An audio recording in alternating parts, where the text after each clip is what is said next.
Hey, this is John, and welcome to John's Longbox. I'm continuing with the Fantastic Four, starting with 71, and I think this goes up to 216.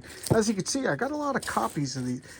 I went through a period of buying collections from people, and I'm not going to say I won't do it again if I see a good collection, but I haven't seen somebody offering a good condition collection that I could afford in a long time. So it's funny, when I was a real young kid, I used to put these stickers on the comics. I stopped doing this. So this I bought, I don't know, I must have been like 9 or 10.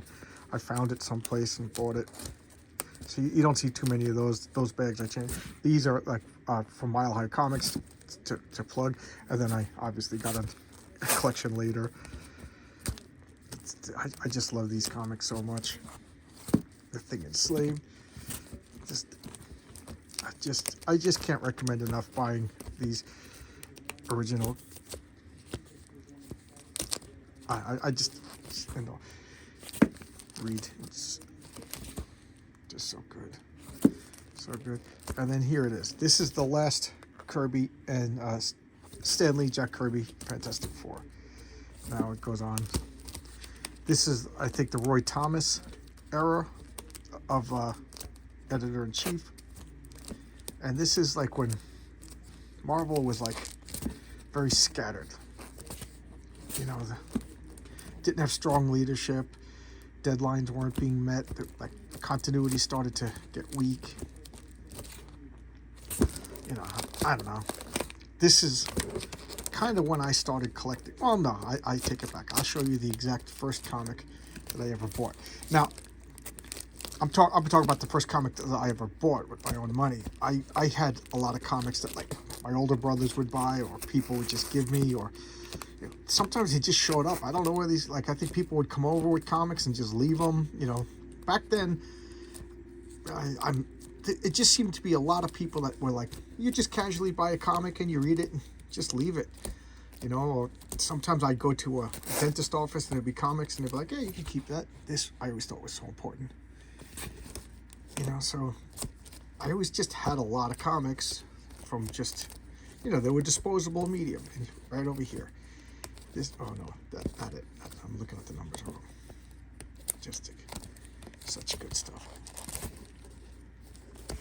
This I remember I actively avoided buying this because I just, you know, gorillas were the big thing, and me being the contrarian, I'm like, I don't like gorillas. I'm not going to buy gorillas. So they say that gorillas like were. Look at this sticker just popped off. What does that say? Okay. But I'm getting excited because I'm going to show you the first comic that I ever bought and paid for. Here it is, and it's coming up.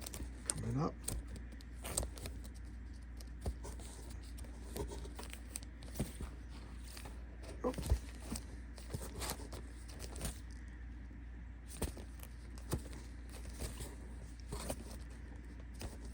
Oh, it's not here.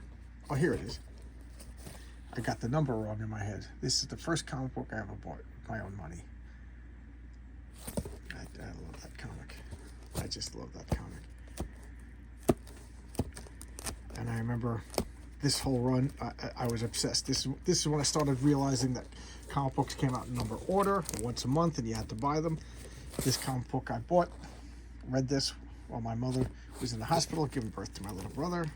I remember events like that, you know, through comics. And then we're getting to just, I thought, one of the greatest stories of all time. This Sphinx fighting Galactus. This was just awesome.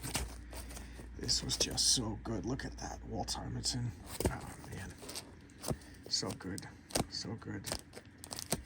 And then that. This was just like a weird little run of Fantastic Four. And there you go. I love this box. All right, see ya. Bye bye.